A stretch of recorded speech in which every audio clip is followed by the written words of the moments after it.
Bonjour à tous. Aujourd'hui, on va parler de quelque chose de très important pour notre santé. On va discuter de la tension artérielle. La tension artérielle, c'est tout simplement la force avec laquelle votre sang appuie sur les parois de vos artères. Les artères, ce sont les tuyaux qui transportent le sang de votre cœur vers le reste de votre corps. Imaginez un peu comme l'eau qui coule dans un tuyau d'arrosage. Quand la pression de l'eau est juste ce qu'il faut, tout fonctionne sans problème. Alors, pourquoi est-ce si crucial de maintenir une bonne tension artérielle? Eh bien, repensez à ce tuyau d'arrosage. Si la pression de l'eau est trop forte, ça peut abîmer le tuyau. De la même manière, une tension artérielle élevée, qu'on appelle aussi hypertension, exerce une pression supplémentaire sur votre cœur et vos artères. Cela peut entraîner de graves problèmes de santé. Parmi ces problèmes, on peut citer les maladies cardiaques, les AVC, accidents vasculaires cérébraux, les problèmes rénaux et même des soucis de vision. On l'appelle souvent le tueur silencieux parce qu'elle ne présente généralement aucun symptôme évident. Comprendre les chiffres de votre tension artérielle, c'est aussi assez simple. Vous verrez généralement deux chiffres. Le premier chiffre, celui du haut, c'est la pression systolique. Le deuxième chiffre, celui du bas, c'est la pression diastolique. Parlons maintenant de ce qu'on mange. L'alimentation, ce n'est pas juste du carburant. Ça peut être un médicament puissant pour notre corps, surtout pour notre cœur. Une alimentation saine pour le cœur peut vraiment aider à faire baisser ces chiffres. L'une des approches alimentaires les plus connues pour ça, c'est le régime DASH. DASH, ça veut dire approche diététique pour stopper l'hypertension. Il met l'accent sur la consommation abondante de fruits, de légumes et de céréales complètes. Les bonnes graisses, comme celles qu'on trouve dans les avocats, les noix, les graines et l'huile d'olive, sont bonnes pour vous, avec modération. Réduire votre consommation de boissons sucrées est une étape simple mais efficace. Manger équilibré, avec des aliments riches en nutriments, c'est la base pour bien gérer sa tension et pour être plein de vitalité. On a parlé du potassium, mais parlons maintenant de son homologue, le sodium. La plupart d'entre nous connaissent le sodium sous forme de sel. Notre corps a besoin d'un peu de sodium pour bien fonctionner, mais en excès, ça peut devenir un gros problème pour la tension. Quand vous consommez trop de sodium, votre corps retient plus d'eau pour essayer d'éliminer ce sel. Cette eau, en plus, augmente le volume de sang dans vos vaisseaux. Plus de volume sanguin signifie plus de pression sur les parois de vos vaisseaux. Donc, réduire sa consommation de sodium, c'est l'un des changements alimentaires les plus efficaces pour faire baisser la tension. Beaucoup de gens pensent qu'il suffit d'éviter la salière à table. Malheureusement, ce n'est souvent pas suffisant. La grande majorité du sodium que nous consommons, environ 70% ou plus, vient des aliments transformés et des plats de restaurant. Maintenant, bougeons un peu.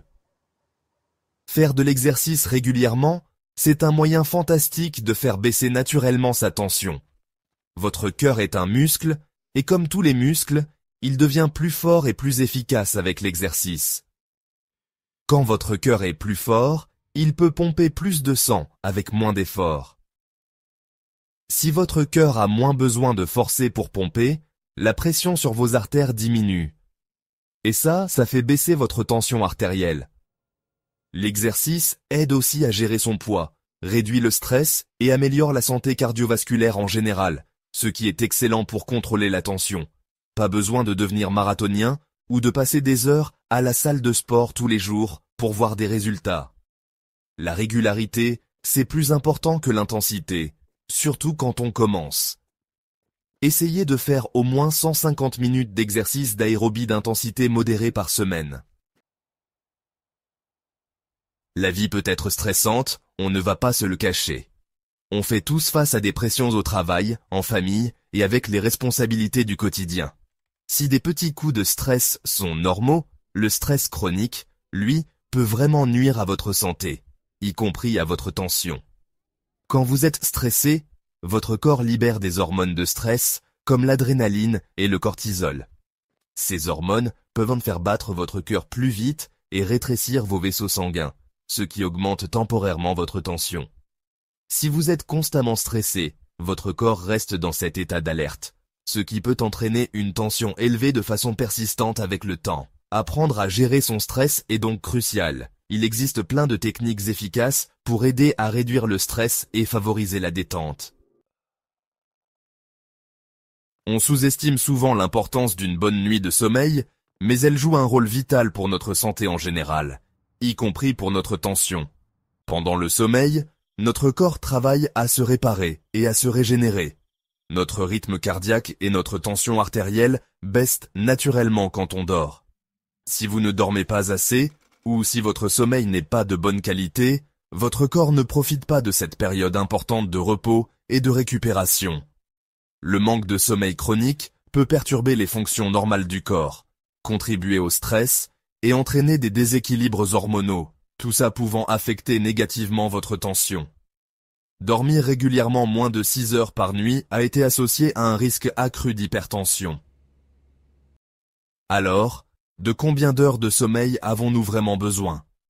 La plupart des adultes ont besoin d'environ 7 à 9 heures de sommeil de qualité par nuit. Il ne s'agit pas seulement de la quantité de sommeil, mais aussi de sa qualité. Au-delà des grands piliers que sont l'alimentation, l'exercice, la gestion du stress et le sommeil, il y a d'autres ajustements de style de vie qui peuvent aider à bien gérer sa tension. Un facteur important, c'est de maintenir un poids santé. Être en surpoids ou obèse exerce une pression supplémentaire sur votre cœur et augmente votre risque de développer de l'hypertension. Même une perte de poids modeste, si vous êtes en surpoids, peut faire une grande différence. Perdre seulement quelques kilos, entre 2 et 5 environ, peut aider à faire baisser votre tension. Ça va souvent de pair avec les changements alimentaires et l'augmentation de l'activité physique dont on a déjà parlé. Un autre choix de vie important à considérer, c'est la consommation d'alcool. Boire trop d'alcool peut augmenter votre tension artérielle avec le temps. Si vous choisissez de boire de l'alcool, faites-le avec modération. Donc, comme on l'a vu aujourd'hui, gérer sa tension artérielle, naturellement, c'est non seulement possible, mais c'est aussi incroyablement valorisant. Il s'agit de faire des choix conscients chaque jour qui soutiennent votre cœur et votre bien-être général. On a vu comment une alimentation équilibrée, riche en fruits, légumes et céréales complètes, et pauvre en sodium, peut faire une énorme différence.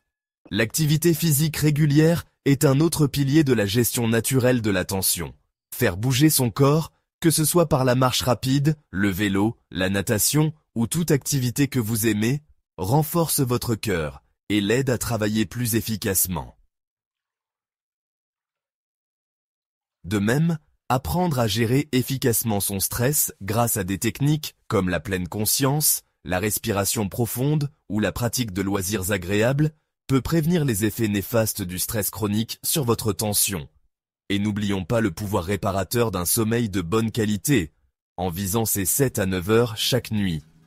Faire des ajustements de style de vie, comme maintenir un poids santé, limiter sa consommation d'alcool et arrêter de fumer si vous fumez, sont aussi des étapes cruciales. Ces changements, bien que parfois difficiles, offrent d'immenses bienfaits pour votre santé cardiovasculaire.